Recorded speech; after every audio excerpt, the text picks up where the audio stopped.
ब्रह्मा विष्णु महेश अजर अमर नहीं है। इनका भी आविर्भाव अर्थात जन्म तथा तिरोभाव अर्थात मृत्यु होती है। प्रमाण के लिए देखिए देवी भागवत महापुराण। ब्रह्मा, मैं, विष्णु और शिव यह तुम्हारी प्रभाव से जन्मवान है। हम तो जन्मवान है, हमारा तो जन्म होता है और मरते हैं, नित्य नहीं है, हम अविनाशी नहीं है। फिर इंद्रादि दूसरे देवता नित्य किस प्रकार हो सकते हैं? कृपया अवश्य सुनिए जगत गुरु तत्वदर्शी संत रामपाल जी महाराज के अमृत वचन।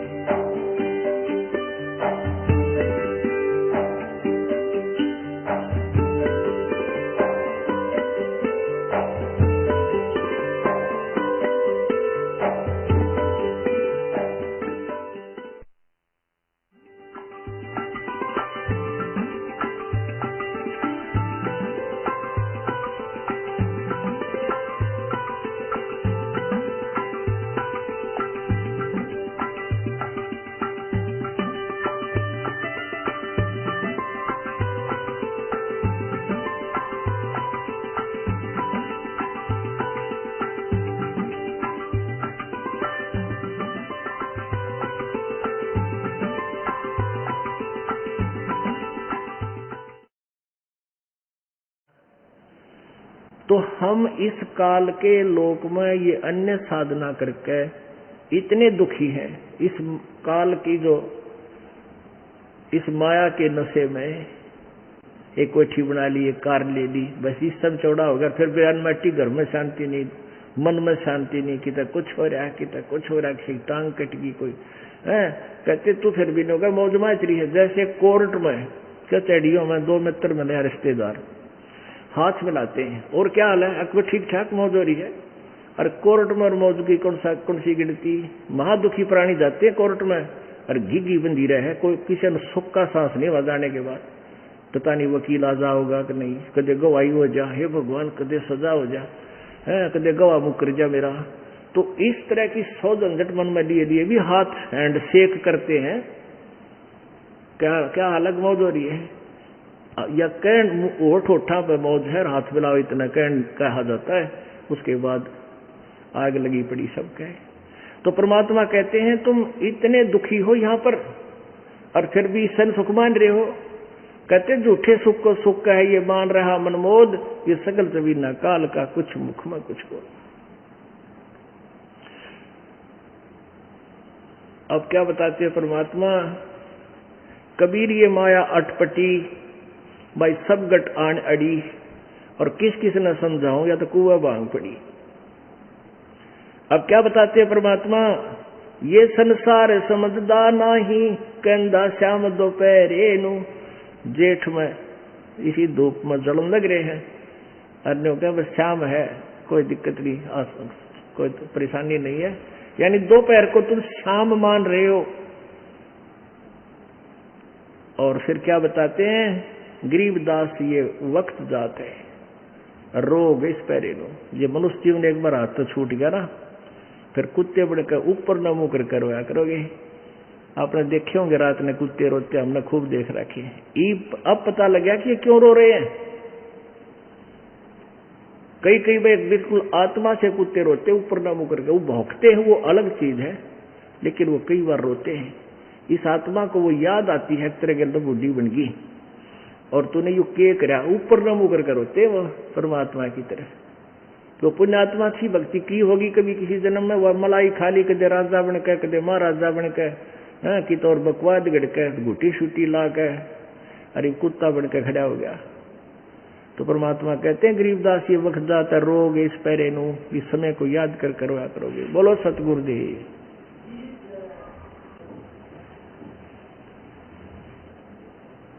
कबीर राम नाम रटते रहो,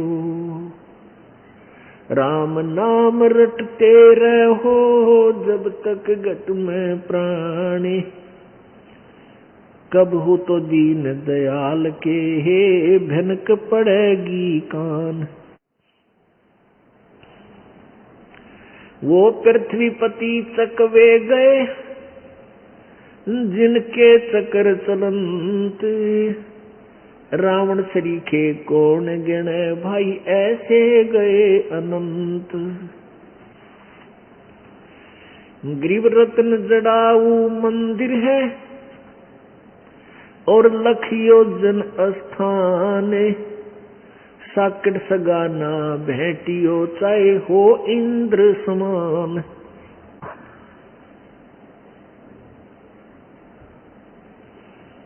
सर्व सोने की लंका होती रावण से रणधीरम, एक पलक में राज विराजीव जम के पड़े जंजीरम।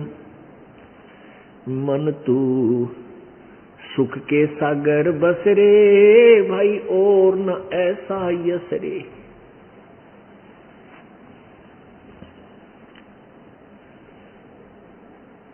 60,000 सगड़ के होते कपिल मुनीश्वर खाए। भाई 60,000 सगड़ के होते कपिल मुनीश्वर खाए। एक सपुत्र उत्तान पात का वो परमात्म पद पाए। मन तू सुख के सागर बस रे भाई और न ऐसा यस रे। उदय अस्त बिच चक्र चले थे ऐसी जन ठकुराई। उदय अस्त बिच चक्र चले थे ऐसी जन ठकुराई। चुनक ऋषि सुअर कल्प करी तब खोज न पाया राई। मन तू सुख के सागर बस रे भाई और न ऐसा यस रे। मन तू सुख के सागर बस रे और न ऐसा यस रे। दुर्योधन से राजा होते संग 71 भाई। दुर्योधन से राजा होते संग 71 भाई। 11 अक्षौणी संग चले थी व देही गीद न खाई। मन तू सुख के सागर बस रे भाई और न ऐसा यस रे। काशीपुरी कबीरा होते ताही लखोरे भाई। काशीपुरी कबीरा होते ताही लखोरे भाई। केसों से बन जा रे जिसके 9 लाख बलद आई। मन तू सुख के सागर बस रे भाई और न ऐसा यस रे। मन तू सुख के सागर बस रे भाई और न ऐसा यस रे। परम पिता परमात्मा पूर्ण ब्रह्म सारी सृष्टि के रचनहार कुल मालिक कबीर देव कबीर साहब कबीर परमेश्वर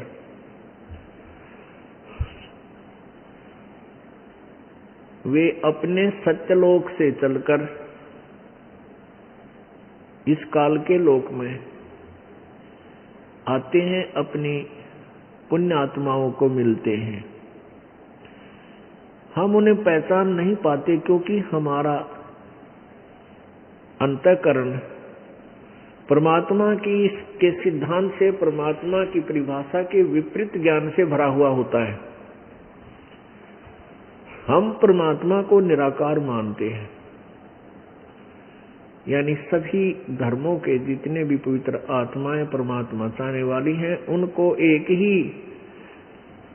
सिद्धांत प्राप्त है कि परमात्मा निराकार है।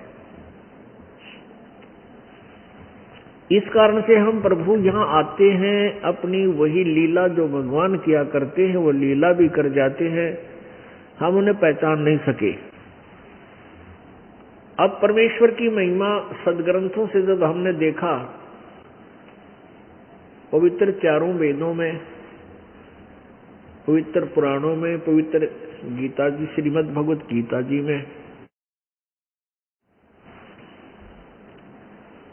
अब उसमें पता चला कि परमात्मा साकार है, मनुष्य सदृश है। पवित्र बाइबल में, पवित्र कुरान शरीफ में, पवित्र गुरु ग्रंथ साहिब में, इन सभी में एक ही सिद्धांत हमें मिला कि परमात्मा मनुष्य जैसा है, सह शरीर है और उसका नाम कबीर है। अब हम कहाँ अड़े हुए हैं? जैसे कबीर देव, कबीर अग्नि, कबीर अमितौजा, कबीर अंगारी। तो हम व्याकरण अपने आप बनाई है हमने व्याकरण को, तो उस व्याकरण के आधार से हमने कबीर शब्द को कवि लिख लिया, और जिस कारण से हम उसका अर्थ बनाने लगे, कुछ ना कुछ अर्थ भी लगा दिया। लेकिन वो कबीर देव, अब हम वेदों की भाषा से अगर ये कहें कि कवि नाम है उस परमात्मा का, कवि, तो भी वो परमात्मा वही है जो बनारस में आए थे 600 वर्ष पहले। अब हम उनका नाम कबीर रखा गया, कबीर। अब कबीर नाम रखा नहीं गया, परमात्मा ने रखवाया। जब परमेश्वर एक लीला करने आए थे, शिशु रूप धारण किया था और उसको नीरू नीमा नाम के एक जुलाहा दंपत्ति उठा ले गए थे। जब बच्चे का नामांकन करने का समय आया तो काजी कुरान शरीफ को लेकर आए और उसके आधार से नाम रखना चाहा, तो उसमें खोला, पृष्ठ खोलते ही कबीर शब्द निकला। और कबीर का अर्थ ये कहते हैं बड़ा, और उधर से जुलाहा जाति को मानते थे छोटा, तो जुलाहा जाति वाले और गरीब व्यक्ति के लड़के का नाम कबीर नहीं रख सकते। उन्होंने दोबारा से ग्रंथ कुरान शरीफ को खोला कि शायद कोई और नाम निकला, उसका नाम रखेंगे लड़के का, तो उसमें भी कबीर निकला। जब उन्होंने तीसरी बार खोला तो पूरे पृष्ठ पर कबीर कबीर कबीर ही हो गया। पूरी कुरान शरीफ देखा तो पूरी कुरान शरीफ में कोई दूसरा अक्षर नहीं रहा, केवल कबीर कबीर कबीर ये लिखा था। अगले रख लो के रखोगे। तब वो काजी उस कुरान शरीफ को वहीं पटक गए कि इसने हमारा दीन धर्म भी खराब कर दिया और कुरान शरीफ के अक्षर भी बदल दिए, ये कोई जादूगर है। तब परमेश्वर ने कहा था, काजी मेरा नाम कबीर ही रहेगा। इसलिए परमेश्वर का नाम वो कबीर ही पक गया। अल्लाह अकबर, अल्लाह कबीर, ये मुसलमान भाई इसका अर्थ करते हैं बड़ा भगवान। अल्लाह कबीर का अर्थ करते हैं बड़ा भगवान। तो परमात्मा ने इसलिए अपना नाम कबीर ही रखवाया, और वेदों में इसको कबीर देव कहते हैं। कबीर देव, कबीर अग्नि, तो हम इसे कबीर देव कहने लगे। कबीर देव, कबीर देव, तो कबीर देव से कबीर साहब हो गया। ऐसे कबीर कवि ना मानकर हम इनको कबीर देव नाम रख लिया इनका, कबीर साहब। तो जैसे भी कहने का भाव ये है, ये वो परमात्मा है जो बनारस में 120 वर्ष रहे और एक जुलाहे की भी भूमिका की। ये वो पूर्ण परमात्मा है। आज सुबह के सत्संग में आप जी ने सुना कि कौन वो परमात्मा है जिसकी साधना से हम मोक्ष प्राप्त कर सकते हैं, पूर्ण मोक्ष। अब मोक्ष का क्या अर्थ होता है? मोक्ष का अर्थ होता है हम जन्म मृत्यु के झंझट से छूटे। अब जैसे ब्रह्म साधना से भी मोक्ष होता है, ब्रह्म साधना से मोक्ष होता है 1 कल्प तक। 1 कल्प कितना होता है? ब्रह्मा जी का 1 जीवन, ब्रह्मा की 1 उम्र, ये 1 कल्प होता है। तो पुण्यात्माओं, हमने जन्म मृत्यु से छुटकारा पाना है, उसके लिए हमने वो परमात्मा भी चुनना है जिससे हमारा मोक्ष हो। तो परमेश्वर कबीर देव की साधना यानी परम अक्षर ब्रह्म की साधना से हम पूर्ण मोक्ष प्राप्त कर सकते हैं। अभी तक हमें ये ज्ञान ही नहीं था कि कोई ब्रह्म से ऊपर कोई भगवान है, ब्रह्म से ऊपर कोई परब्रह्म भी है, कोई पूर्ण ब्रह्म भी है। जबकि हम अपने ज्ञान में, प्रवचनों में साधुजन, दूसरे ऋषिजन पूर्ण ब्रह्म का जिक्र भी करते थे, पार ब्रह्म का जिक्र भी करते थे, परमेश्वर भी बोलते थे, ईश्वर भी बोलते थे, ईश भी बोलते थे, परंतु उनको किसी प्रकार का कोई ज्ञान नहीं था। वो के बोल रहे हैं, और कौन ब्रह्म होता है, कौन परब्रह्म है, कौन पूर्ण ब्रह्म है, तो वो सभी अल्पज्ञ थे। कबीर देव, कबीर साहब ने, परमेश्वर जी ने आकर के स्वयं ही अपने यथार्थ ज्ञान को हम तक पहुंचाया।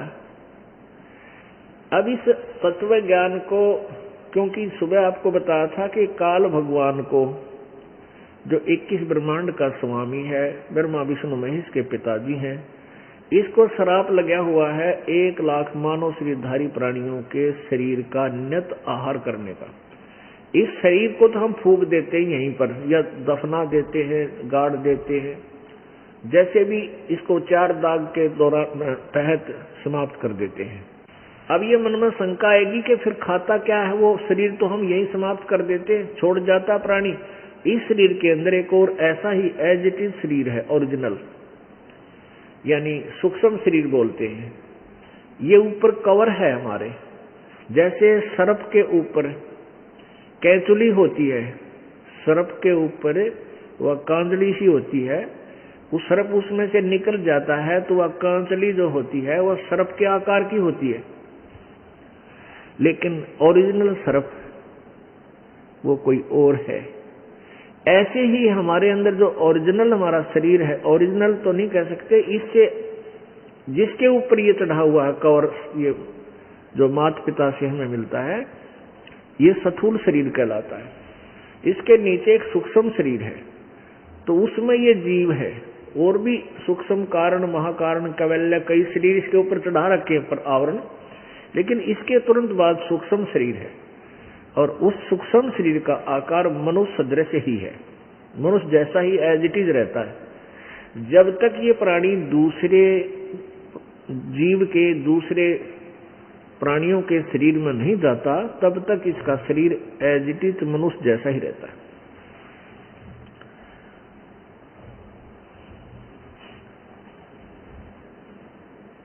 तो परमात्मा कबीर देव जी हमें ये बताने आए थे कि ये जो काल है, इसको 1 लाख मानव शरीरधारी प्राणी नित खाने का श्राप है। इसलिए इसने अपने तीनों पुत्रों के द्वारा यहां हमें रोक रखा है, फंसा रखा है। जैसे रजगुण ब्रह्मा जी के रजगुण के प्रभाव से हम संतान उत्पत्ति करते हैं। यहाँ की शुद्ध सुख सुविधाओं की, जैसे कार, कोठी, इस तरह की संपत्ति जोड़ना, ये हम प्रयत्न करते हैं। और भगवान विष्णु जी के सतोगुण के दबाव से, प्रभाव से हम एक दूसरे में मोह ममता करते हैं, आसक्त रहते हैं। ये जीव के बस का नहीं।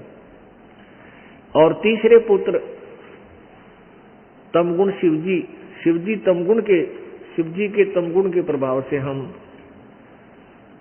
एक दूसरे को हानि पहुंचा देते हैं, आपस में राग द्वेष रखते हैं, झगड़ा कर देते हैं। और दूसरे शब्दों में ये कहिए कि रजगुण ब्रह्मा से ये हमारे जीवों की उत्पत्ति कराता है, सतगुण विष्णु जी से एक दूसरे में सतीथी, आप एक दूसरे मोह ममता फंसा देता है, यहाँ रोक के रखने के लिए कि ये यहाँ पड़े रहें, एक दूसरे में आसक्त होकर ये टाइम पास करेगा। और तीसरे भगवान शिव जी अपने पुत्र के द्वारा ये संहार करवा कर अपना उल्लू सीधा करता है। उसी आधार से इसने सभी प्राणियों को तत्व ज्ञान से कति अपरिचित कर रखा है। ना कोई ऋषि परिचित, ना कोई ब्रह्मा विष्णु महेश को ज्ञान, और ऋषियों को तो होगा कहाँ, क्योंकि ऋषियों ने ब्रह्मा से ही ज्ञान प्राप्त किया था। अपुण्यात्माओं, ये समस्या इस दास के सामने है और पहले हमारे भगवान के सामने थी जब 600 वर्ष पहले आए थे। वो परमात्मा यही शब्द, यही कड़वी औषधि समाज को देना चाहते थे जो दास की ड्यूटी लाई है। तो उस समय समाज ने ये कड़वी औषधि स्वीकार नहीं की क्योंकि हम शिक्षित नहीं थे, और जो जिनको हम गुरु ब्राह्मण महर्षि मानते थे वो अज्ञानी थे, तत्व ज्ञानहीन थे, लेकिन वो केवल एक संस्कृत भाषा को जानते थे, जिस कारण से हमारे पूर्वज उस समय के जो श्रद्धालु ये मानते थे कि जो हमारे गुरुजी अर्थात ब्राह्मण लोग हमें ज्ञान बता रहे हैं ये सही होगा, क्योंकि वो कहा करते थे कि हम पुराणों के आधार से आपको ज्ञान बता रहे हैं, उस पुराण में ऐसा लिखा है, उस पुराण में ऐसा लिखा है, वेदों में ऐसा लिखा है, गीता जी में ऐसा लिखा है। और परमेश्वर कबीर जी जो ज्ञान बताते थे वो उन दंत कथाओं, उन ऋषियों महर्षियों के ज्ञान के विपरीत था। तो इस कारण से उन नकली ऋषियों गुरुओं का दाव लग गया, क्योंकि जनता को एक ही पॉइंट से भ्रमित करते थे कि कबीर जी अशिक्षित है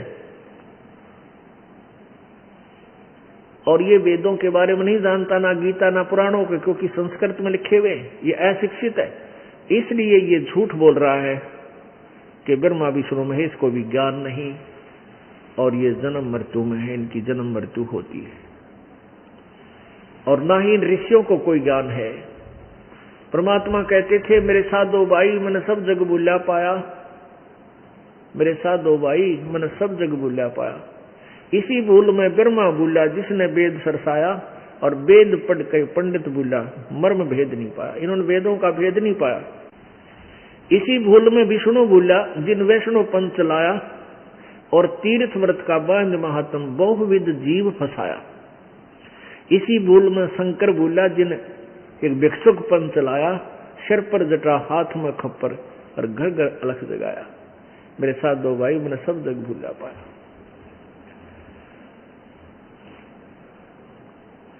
अपुण्यात्माओं, ये शब्द परमात्मा 600 वर्ष पहले कहा करते, ब्रह्मा विष्णु महेश ने ज्ञान नहीं। तो ये एक कड़वी औषधि कुलीन थी समाज के लिए, और समाज बालक था, इसको खा नहीं सका, ईब खवाई जा रही है। अब ये समाज इसको कुलीन को स्वीकार कर रहा है क्योंकि ये बुद्धिमान हो गया, बुद्धिमान मीन शिक्षित हो गया। और अब ये ग्रंथ हमारे पास हैं, जिन सदग्रंथों को हम ऑथेंटिक मानते थे, तो उन्हीं सदग्रंथों में आप देखिएगा कि ब्रह्मा भी भूला, तत्व ज्ञान से अपरिचित, विष्णु भी भूला और शिव जी भी भूला, इनको भी ज्ञान नहीं। इनको परमात्मा ने ज्ञान देना चाहा था, परंतु काल प्रेशर में आकर इन्होंने परमात्मा की उस यथार्थ ज्ञान को, वाणी को स्वीकार नहीं किया। उसके विषय में परमेश्वर स्वयं कहते हैं, उसके विषय में परमेश्वर अपनी वाणी में कहते हैं, हम बैरागी ब्रह्म पद और सन्यासी महादेव ये सोहम मंत्र अब न दिया शिव जी को, युग करे हमारी सेव। कि हमने ब्रह्मा जी को भी, विष्णु जी को भी और शिव जी को भी कोई ज्ञान नहीं था। अब देखिएगा ये पवित्र श्रीमद् देवी भागवत जो निर्णय करेगी कि ब्रह्मा विष्णु महेश को भी कोई ज्ञान नहीं था, आध्यात्मिक ज्ञान नहीं था। देखिएगा श्रीमद् देवी भागवत, गीता प्रेस गोरखपुर से प्रकाशित है। श्रीमद् देवी भागवत, संपादक हनुमान प्रसाद पोदार, चिमन लाल गोस्वामी। और ये कहां से प्रकाशित है? मुद्रक एवं प्रकाशक गीता प्रेस गोरखपुर, गोविंद भवन कार्यालय, कोलकाता का संस्थान। इसके 28 पृष्ठ पे आपको दिखाते हैं, 28 और 29 पे। 28 पृष्ठ संक्षिप्त देवी भागवत, पहला स्कंद, यहां से पढ़ेंगे। नारद जी ने कहा, महाभाग व्यास जी, तुम इस विषय में जो पूछ रहे हो, ठीक यही प्रश्न मेरे पिताजी ने अर्थात ब्रह्मा जी ने भगवान श्री हरि से किया था। देवा अधिदेव भगवान जगत के स्वामी हैं, लक्ष्मी जी उनकी सेवा में उपस्थित रहती हैं, दिव्य कौस्तुमणि उनकी शोभा बढ़ाती है। वे शंख चक्र और गदा लिए रहते, पीताम्बर धारण करते हैं, 4 भुजाएं हैं, वक्ष स्थल पर श्री वत्स का चिन्ह चमकता रहता है। वे चराचर जगत के आश्रय दाता है, जगत गुरु एवं देवताओं के भी देवता। ऐसे जगत प्रभु भगवान श्री हरि महान तप कर रहे थे, उनकी समाधि लगी थी। यह देखकर मेरे पिताजी ब्रह्मा जी को, मेरे पिता ब्रह्मा जी को बड़ा आश्चर्य हुआ। उन्होंने उनसे जानने की इच्छा प्रकट की।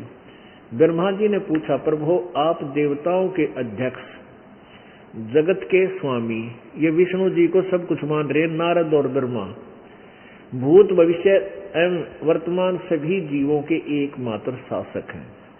भगवान फिर आप क्यों तपस्या कर रहे हैं और किस देवता की आराधना में ध्यान मगन है?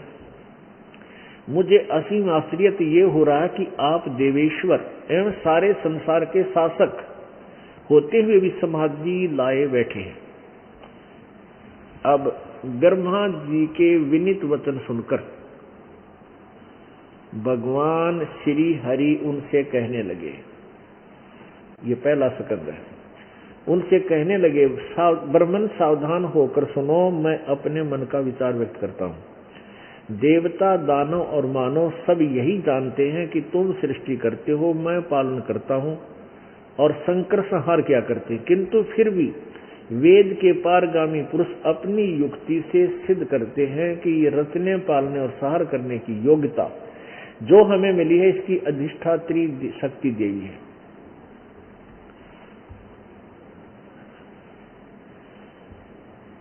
उस शक्ति के अभाव से तुम संसार की सृष्टि नहीं कर सकते, मैं पालन करने में सफल नहीं हो सकता और रुद्र संहार कार्य होना भी संभव नहीं। ब्रह्मा जी, हम सभी उस शक्ति के सारे अपने कार्यों सदा सफल होते आए हैं। सुवर्त प्रत्यक्ष और प्रोक्ष दोनों उदाहरण मैं तुम्हारे सामने रखता हूँ, सुनो। यह निश्चित है कि उस शक्ति के अधीन होकर ही मैं इस शेष नाग की सैया पर सोता और सृष्टि करने के अवसर पर आते ही जाग जाता हूँ। मैं सदा तप करने में लगा रहता हूँ। उस शक्ति के शासन से मैं कभी मुक्त नहीं रह सकता। कभी अवसर मिला तो लक्ष्मी के साथ सुखपूर्वक समय बिताने का सौभाग्य प्राप्त होता है। मैं कभी तो दानों के साथ युद्ध करता हूँ। अखिल जगत को भय पहुंचाने वाले दैत्यों के विकराल शरीरों को शांत करना मेरा परम कर्तव्य हो जाता है। मुझे सब प्रकार से, अब देखो कमाल कर दिया विष्णु जी ने, मुझे सब प्रकार से शक्ति यानी दुर्गा के अधीन होकर रहना पड़ता है। उन्हीं भगवती शक्ति का मैं निरंतर ध्यान किया करता हूँ। ब्रह्मा जी, मेरी जानकारी में इन भगवती शक्ति से बढ़कर दूसरे कोई देवता नहीं है। अब परमात्मा की वो वाणी सच्ची होगी कि ना ब्रह्मा ने बेरा ज्ञान, ना विष्णु ने ज्ञान, उआ बाई बोलने सारे। अब इसमें कमाल कर दिया, नारद का है कि ब्रह्मा जी, विष्णु जी सर्वेश्वर महेश्वर, सारे जगत के आश्रयदाता। उधर से ब्रह्मा जी भी यही शब्द बोल रहे हैं और विष्णु जी ने कमाल कर दिया कि मैं दुर्गा से ऊपर कोई भगवान नहीं मानता और मैं इसी की पूजा करता हूँ, इसी का ध्यान करता हूँ और कठोर तप करता हूँ। अब दुर्गा क्या कहती है? जिसको भगवान श्री विष्णु जी फाइनल गॉड मानते हैं, फाइनल देवता, अब वह क्या कहती है उसके वचन सुनो इसी श्रीमद् देवी भागवत में। प्रश्न नंबर 562 पर, यह है प्रश्न नंबर 62, यह है 7वां स्कंद और प्रश्न नंबर 562 और नीचे आइएगा, देवी के द्वारा हिमालय को ज्ञानोपदेश ब्रह्म स्वरूप का वर्णन। अब देवी बता रही है ब्रह्म काल के यानी ब्रह्म के विषय में। श्री देवी जी कहने लगी, पर्वतराज इस प्रकार योग युक्त होकर मुझ ब्रह्म स्वरूपा देवी का ध्यान करे। जो पहले इसने कुछ अटकल ला रखी है, मेरी ऐसी पूजा करो, ऐसे करो, यह ध्यान आसन पर भली भांति बैठकर अतुकी भक्ति के साथ करना चाहिए। ये तो पीछे जो इसने अपनी बताई। अब कहती है कि उस ब्रह्म का क्या स्वरूप है, ये बतलाया जाता है, जो प्रकाश रूप सबके अत्यंत समीप में स्थित हृदय रूप गुहा में स्थित होने के कारण गुहाचर नाम से प्रसिद्ध और महान पद अर्थात परम प्राप्य है। वह समस्त प्रजा के ज्ञान से परे है, अर्थात किसी की बुद्धि में आने वाला नहीं है, यह तुम जानो। जो परम प्रकाश रूप, जो सूक्ष्म से भी अति सूक्ष्म है, जिसमें संपूर्ण लोक और इन लोकों में निवास करने वाले प्राणी स्थित है, वह ये अक्षर ब्रह्म है। वही सबके प्राण है, वही सबकी वाणी है और वही सबके मन है। यह परम सत्य और अमृत अविनाशी तत्व है। सौम्य उस वेदने योग्य लक्ष्य को तुम वेदन करो, मन लगाकर उसमें तन्मय में हो जाओ। अब ब्रह्म के लिए बता रही है कि उस ब्रह्म की साधना करो। सौम्य उपनिषद में कथित महान अस्त्र रूप धनुष लेकर उस पर उपासना द्वारा तीक्ष्ण किया हुआ बाण संधान करो और फिर भावानुगत चित्त से उस बाण को खींचकर उस अक्षर रूप ब्रह्म को लक्ष्य बनाकर वेधन करो। परवण यानी ओम तो धनुष है, जीवात्मा बाण है और ब्रह्म को उसका लक्ष्य कहा जाता है। उस एकमात्र परमात्मा को ही जानो, ब्रह्म को ही, दूसरी सब बातों को छोड़ दे। ये अमृत रूप परमात्मा के पास पहुंचाने वाला पुल है। संसार समुद्र से पार होकर अमृत स्वरूप परमात्मा को प्राप्त कराने का यही सुलभ साधन है। जिस प्रकार रथ के चक्र में लगे आ रहे हैं, उसी प्रकार शरीर की संपूर्ण नाड़ियां हृदय में एकत्र स्थित हैं। उस हृदय में ही विविध प्रकारों रूपों में प्रकट होने वाला परब्रह्म संचरण करता है, अंतर्यामी रूप से वर्तमान रहता है। उस आत्मा का ओम के जप के साथ ध्यान करो। इससे अज्ञान में अंधकार से परे, सर्वथा परे और संसार समुद्र से उस पार जो ब्रह्म है उसको पा जाओगे, तुम्हारा कल्याण हो। अब आखिर में आ गई ना ब्रह्म के ऊपर कि उस ब्रह्म का जाप जपो, ओम उसका नाम, और वो कहाँ रहता है? ये 563 पृष्ठ 7वां स्कंद। वह यह सबका आत्मा ब्रह्म लोक रूप दिव्य आकाश में स्थित है। ठीक है। अब परमात्मा कबीर जी कहा करते थे, मेरे साथ दो भाई उन्हें सब जग भूला पाया, इसी भूल में ब्रह्मा भूला, इसी भूल में शंकर भूला, इसी भूल में विष्णु भूला। अब इनको कोई ज्ञान ही नहीं था। अब ये दुर्गा तो कहती ब्रह्म फाइनल है और सब बातें त्याग दो और किसी की पूजा मत करो। और विष्णु जी कह रहे मैं दुर्गा से ऊपर कोई देवता है ना मानता। मेरी जानकारी में, मेरे आध्यात्मिक नॉलेज में दुर्गा ही सुप्रीम पावर है। ये भगवान श्री विष्णु जी सतोगुण का कथन है।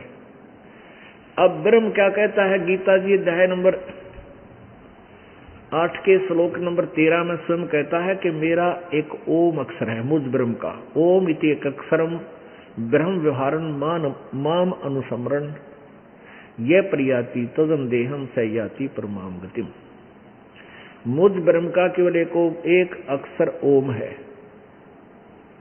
इसका अंतिम श्वास तक जो जाप करता हुआ मुझे प्राप्त होता है, मेरे वाली गति से को प्राप्त होता है।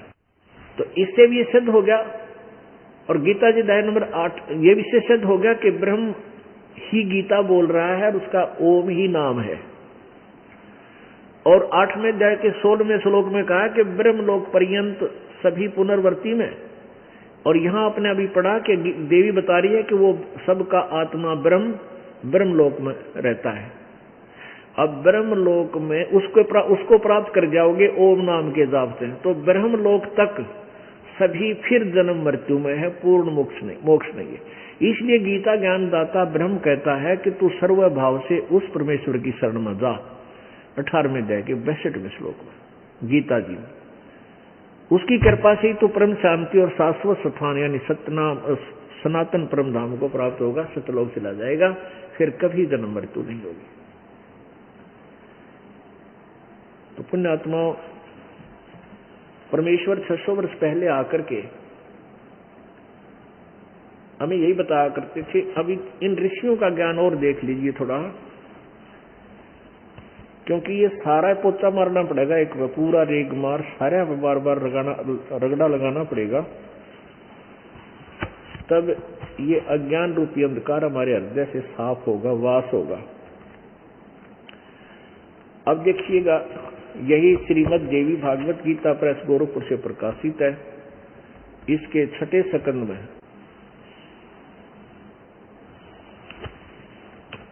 ये 6ठा स्कंद है, पृष्ठ 414 पे है।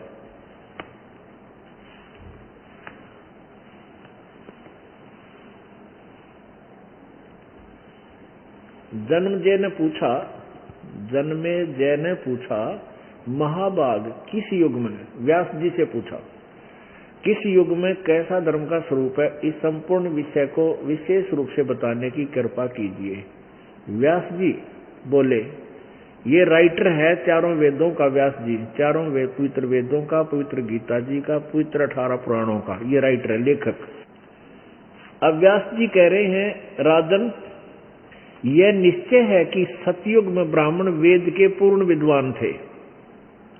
उनके द्वारा निरंतर भगवती जगदम्बा की आराधना होती थी। भगवती का दर्शन करने के लिए उनका मन सदा ललायित रहता था। अब ये है सतयुग के ब्राह्मणों जो पूर्ण विद्वान थे वेद के, जो वेद के पूर्ण विद्वान माने जाते थे, और वो कहते हैं दुर्गा की पूजा करते थे। दुर्गा ने क्या बताया है वो आपने पढ़ लिया कि ब्रह्म की पूजा करो और सब त्याग दो।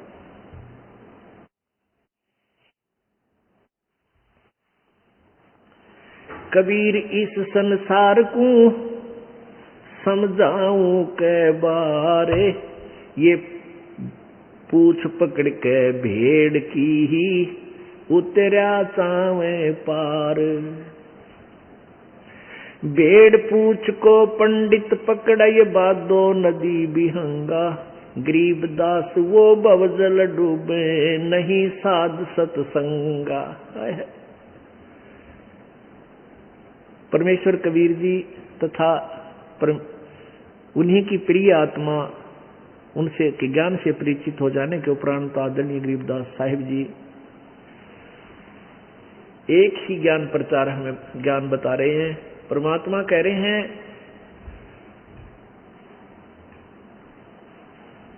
कि कबीर इस संसार ने समझाऊं कै बार, और ये पूछ पकड़ रहे भेड़ की और उतरा चाव पार। दरिया से पार जाना हो और कोई साधन बता दे पार होने का कि भेड़ की पूछ पकड़े चौकस और बढ़ जाओ दोनों दरिया में, या भेड़ पार कर देगी, क्वाइट इम्पॉसिबल, कभी नहीं हो सकता। अब परमात्मा कहें तुम सभी भेड़ की पूछ पकड़े बैठे हो तो नौका लेनी पड़ेगी और खेवट छाना हो तब पार होगे। अरे तुम कड़े बड़ो रखे इस काल में, कहां बहका रखे हो। गरीबदास साहिब जी कहते हैं कि भेड़ पूछ को पंडित पकड़े, अरे ये भादो नदी बिहंगा, ओह कि ये पंडित, ये ब्राह्मण ऋषि भेड़ की पूछ पकड़े बैठे हैं, अर्थात आन उपासना अधूरी साधनाएं कर रहे हैं। और भादो नदी बिहंगा, भादुआ में सबसे ज्यादा वर्षा हो जाती है, और सभी दरिया अपना डबल ट्रिपल रूप बनाकर इतना विस्तार से बहकर चल पड़ती है, बहुत वेग से। और कहते हैं ये संसार रूपी जो है ना हमें पार होना है, ये बादुए की नदी की तरह ऐसे हिलोरे मार रहा है। इसमें से तुम भेड़ की पूंछ पकड़कर पार निकलना चाहते हो? तुम इसी भवसागर में रह जाओगे, क्योंकि नहीं साध सत्संगा, पूरे संत का सत्संग तुम्हें नहीं मिल रहा। भेड़ पूछ को पंडित पकड़े बादो नदी बिहंगा, गरीबदास वो भवजल डूबे जो नहीं साध सत्संगा। जिनको संतों का सत्संग नहीं मिला इस भवसागर में ही बह जाएंगे, रह जाएंगे। अब जो ब्रह्म की साधना करेगा वो यहीं उर्ली ओढ़। अब जो ब्रह्म साधना करेगा वो ब्रह्मलोक में जाएगा, वो भी काल के ही जाल में। और जो कोई देवी की पूजा करेगा वो भी काल के जाल में, ये भी पार नहीं कर सकती। और ब्रह्मा विष्णु महेश की जो पूजा करेगा वो भी काल के जाल में, वो भी पार नहीं हो सकता।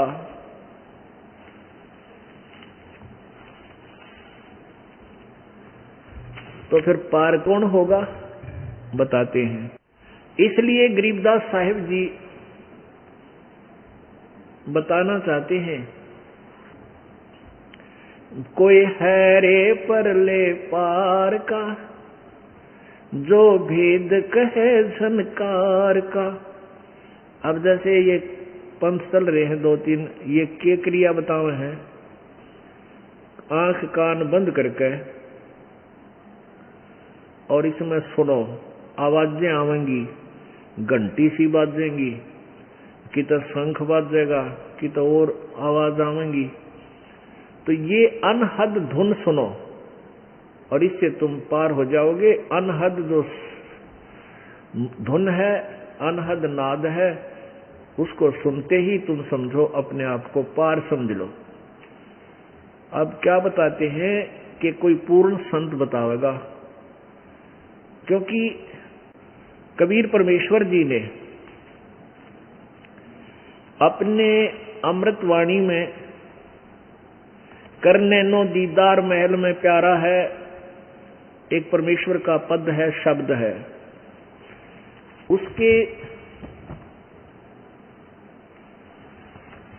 उसमें 32 कलियां है, 32 उसमें छंद है। उसमें क्या बताया है, अब ये एक तो राधा स्वामी पंथ है, एक धन धन सतगुरु पंथ, ये एक ही कुएं का पानी है। क्योंकि ये धन धन सतगुरु पंथ भी इस राधा स्वामी पंथ से ही अलग हुए हैं। इन्होंने अपने नामों को बदल लिया, मंत्र उपदेश के मंत्र हैं वो चेंज कर लिए, 3 राख लिए, 5 नहीं रखे। और जय गुरुदेव है आगरा में, वो भी उस मथुरा में, वो भी उसी कुएं का जल है, राधा स्वामी वाले का। अब उन्होंने राधा स्वामी पंथ वालों ने परमात्मा कबीर जी की वाणी से एक शब्द ले लिया, करने नो दीदार महल में प्यारा है। उसका अनुवाद आधी करके उसके हिसाब से 8 कलसी लाकर उन्होंने अपना एक बहुत बड़ा पंथ ग्रुप तैयार कर लिया, लाखों करोड़ों की संख्या में। अब उन भोली आत्माओं ने, कोई पूछता है कि वहां सतलोक में भगवान कैसा है, कहते वो तो निराकार है, प्रकाश ही प्रकाश है, चेतन ही चेतन है। वहां आत्मा परमात्मा में ऐसे मिल जाती है जैसे बूंद समुद्र में। भले आदमियों, हम भगवान की तलाश में गोडे रगड़े और फिर भगवान वहां है नहीं तो हम के टिंडे लाएंगे उड़ा जाके।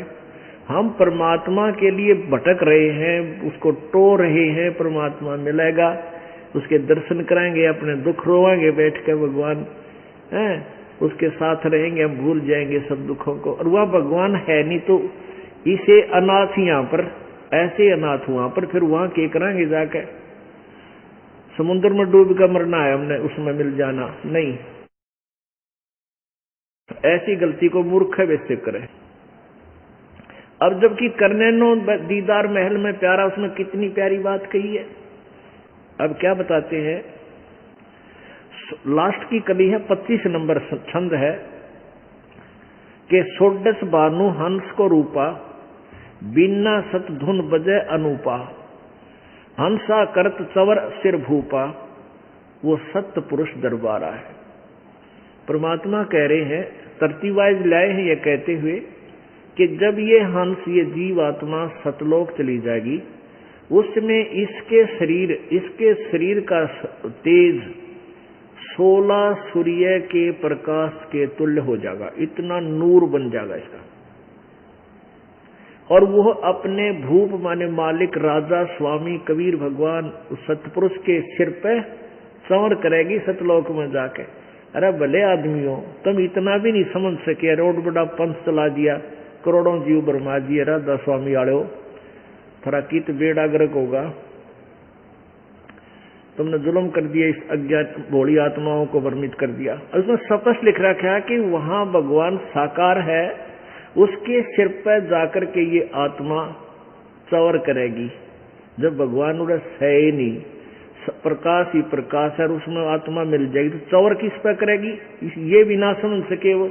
आगे क्या लिखा है कि कोटि भानु उदय जो होई, एते ही पुनचंद खलोई, और पुरुष रोम सम एक न हुई, ऐसा पुरुष दीदारा है। पुरुष माने परमेश्वर, प्रभु, उसका दर्शन ऐसा है कि उसके एक रोमकूप में, सत्य पुरुष के एक रोमकूप में करोड़ सूर्य और करोड़ चंद्रमा, दोनों की रोशनी भी फीकी उसके एक रोमकूप के तुल्य नहीं है।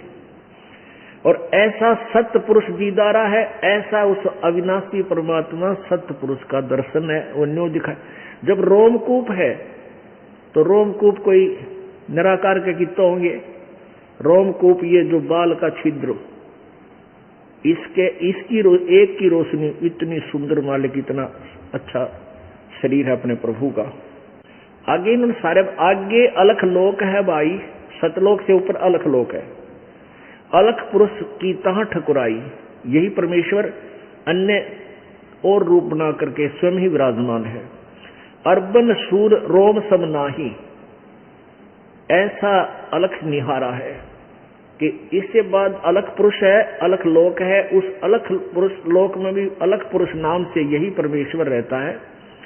वहां इनके शरीर की रोशनी एक रोमकूप में अरबों सूर्यों जितनी रोशनी है। अरबों सूर्य भी उनकी एक रोमकूप की रोशनी से फीके पड़े। फिर तापर अगम महल एक साजा, अलख लोक से आगे फिर एक अगम लोक है, और अगम पुरुष ताही को राजा, वही परमात्मा अगम नाम से, अगम पुरुष नाम से विराजमान है। और खरब सूर्य रोम एक लाजा, खरबन सूरज रोम एक लाजा, यानी खरब सूर्यों का प्रकाश भी उनके एक रोमकूप के सामने लज्जित है, फीका है। ऐसा अगम अपारा है। तापर अकै लोक है भाई, उसके आगे लास्ट लोक है अनामी अकै लोक। और पुरुष अनामी तहाँ रहाई, जो पहुंचा जानेगा वाही, वो कैन सुनते न्यारा है। वहां जाकर तो जो देखेगा वही समझेगा, उसके विषय में हम नहीं कहेंगे। आगे कमाल कर दिया, कहते हैं काया भेद किया निर्वारा। अब परमात्मा ने तो सही लोक जो सतलोक में वो बताए ऊपर लोकों में, और आगे क्या बताया कि जो मैं तुम्हें बता रहा हूं ये सत्य है ऊपर, लेकिन इस काल भगवान ने तुम्हें धोखा देने के लिए यहाँ अपने 21 प्रत्येक ब्रह्मांड में ऐसे नकली लोक भी बनवा रखे हैं, सतलोक, अलख लोक, अगम लोक, अकै लोक अर्थात अनामी लोक। ये तुम्हें भ्रमित करता, उसके लिए निर्णय दिया है काया भेद किया निर्वारा, यह सब रचना पिंड मधारा, और माया अवगत जाल पसारा, सो कारीगर भार्या है। कहते जो मैंने तुम्हें बताया ये है तो सतलोक में, लेकिन ये तुम्हें जो यहाँ दिखाई देते हैं ये इस तुम्हारे पिंड यानी शरीर में। इस शरीर को पिंड कहो, ये पिंड कहो तो शरीर कहो, पिंडा यानी चोला, और अंड कहो क्योंकि एक ब्रह्मांड का आकार अंडे के तुल्य है, अंडे जैसा, और उस ब्रह्मांड की पूरी रचना की व्यवस्था इस पिंड यानी शरीर में है। अंड कहो चाहे पिंड कहो एक ही है, अंड भी और पिंड भी। आगे देखो अब 31वीं कली में क्या कहा है, आदि माया की नी चतुराई, और ये झूठी बाजी इस पिंड दिखाई, या झूठी बाजी इस पिंड दिखाई, अवगत रचना रची अंड माही। उस परमेश्वर की जो की तो रचना का डुटो कॉपी डुप्लीकेट इसने इस पिंड में, इस अंड में, अंड कहो पिंड कहो चाहे ब्रह्मांड कहो, पिंड शरीर को बोलते हैं, अंड और ब्रह्मांड अंडे जैसा होने से इस ब्रह्मांड को कहते हैं अवगत रचना आदि माया दुर्गा ने कीनी चतुराई, और झूठी बाजी पिंड दिखाई। अवगत रचना रची अंड माही इस अंडे में, अर्ता का प्रतिबिंब डारा है, उसकी नकल कर रखी है, या इस शरीर में जो भी धुन सुनती है प्रकाश दिखाई देता है, प्रकाश तो उस परमात्मा के शरीर का है, वो रिफ्लेक्टेड होकर के आता है, तो हमने परमात्मा नजर नहीं आता, यहाँ उसका थोड़ा बहुत प्रकाश नजर आ जाता है। जैसे कोई तालाब में सूर्य का प्रकाश है, वहां से रिफ्लेक्शन होकर के सूर्य का प्रकाश तालाब में पड़ा, तालाब से रिफ्लेक्शन होकर किसी कमरे मकान में चला गया आसपास, तो वहां केवल प्रकाश दिखाई देता, सूर्य दिखाई नहीं देता, लेकिन वो प्रकाश सूर्य बिना नहीं हो सकता। ऐसे ही सतलोक में परमात्मा सशरीर है, उसका तेजो में शरीर है, उसका रिफ्लेक्शन यहाँ ब्रह्मांडों में घूमता हुआ केवल उस कमरे में ऐसे रिफ्लेक्शन केवल बहुत मंदा सा धीमा सा है। अब उसको देखकर कोई ये कहे कि केवल सूर्य का प्रकाश देखा, सूर्य है नहीं कमरे में, तो वो बुद्धिहीन है, उसको कोई ज्ञान नहीं। ऐसी थ्योरी अभी तक इन संतों की रही है। तो उस पूर्ण परमात्मा के सारे रचना का इस काल दुर्गा ने इस अंड में ब्रह्मांड में या झूठी रचना रच रखी है, और ता का प्रतिबिंब डारा है। फिर क्या बताते हैं, शब्द विहंगम चाल हमारी, कह कबीर सतगुरु दे तारी, खुले कपाट शब्द झनकारी, पिंड अंड के पार स्वदेश हमारा है। कहते हैं शब्द विहंगम चाल हमारी, हमारी वो सही मंत्र जब मिल जाएगा, सार शब्द, वो हमारी फिर विहंगम चाल पक्षी की तरह आकाश में उड़ जाना, किसी के यानी थ्रो प्रॉपर चरण नहीं जाना फिर हमने। और कहे कबीर सतगुरु जई तारी, सतगुरु ने हमारी वो लौ लगा दी, वो ताली दे दी, वो की दे दी जो इस सारे ब्रह्मांडों को खोलती हुई जाएगी, वो शब्द रूपी ताली दे दी। और खुले कपाट शब्द जनकारी, सतलोक में चले गए हम वहां पर। अंड, अंड इस ब्रह्मांड को पिंड कहते हैं, शरीर को अंड कहते हैं, ब्रह्मांड को कहते हैं। शरीर और ब्रह्मांड अंड, इसके पार स्वदेश हमारा है। वो असली धुन, वास्तविक धुन उस सतलोक में सुनाई देगी, या तो नकली है जो तुम इस शरीर में सुनते सुनते बहरे कान हो गए तुम्हारे, ये व्यर्थ है। तो यहां क्या कहते हैं, कोई है रे परले पार का, जो भेद कहे झनकार का, कोई है रे परले पार का। परले पार, जहां पार ब्रह्म रहता है, पार ब्रह्म। अब एक तो परब्रह्म है, परब्रह्म होता है नेक्स्ट ब्रह्म, फिर उसके नेक्स्ट जो शक्ति है ब्रह्म, परब्रह्म। एक पार ब्रह्म, पार माने सब आगे वाला, सबसे पार, परले पार, यानी टॉप मोस्ट सुप्रीम गॉड, वो पार ब्रह्म कहा संतों ने। कोई है रे परले पार का जो भेद कहे झनकार का। उस धुन का भेद बताओ, आओ मेरे सामने, कौन सा हो परले पार का। ये नकली का, इनमें सुनने वाली ये नकली धुन है। कहते हैं वार, वार माने उर्ली साइड में, काल के ही जाल में। वारही गोरख वारही दत्त वारही ध्रुव प्रहलाद अर्थ। वारही गोरख वारही दत्त, दत्तात्रेय जी, दत्त माने दत्तात्रेय, और गोरख भी वार ही है, इस काल के जाल में ही है। वारही गोरख वारही दत्त वारही ध्रुव प्रहलाद अर्थ। ये ध्रुव और प्रहलाद की भी सती थी इसी स्थान पर, उर्ली वार है, प्रपार नहीं हुई। वारही सुखदेव वारही व्यास वारही पाराशर प्रकाश वारही दुर्वासा दरवेश वारही नारद सारद शेष। वारही भर्तरी गोपी चंद वारही सनक सनंदन बंध। ये भर्तरी गोपी चंद भी उर्ली ओढ़ ही है, पार नहीं है ये। वारही ब्रह्मा वारही इंद्र वारही शेष कला गोविंद वारही शिव शंकर जो शंभ वारही धर्मराय आरंभ वारही धर्मराय धर धीर परम धाम पहुंचे है कबीर। वारही रग यजुर्षाम अथर वेद परम धाम नहीं लयहा वेद। अलल पंख अगाध भेव जैसे कुंजी सुरती सेव वार पार थे हा न था गरीब दास निर्गुण निगाह। अब इसमें स्पष्ट कर दिया, ना तो यो गोरख पार होया, गोरख जी पार हुए, ना दत्तात्रेय, ना ध्रुव, ना प्रहलाद, और सुखदेव व्यास पाराशर दुर्वासा नारद शारदा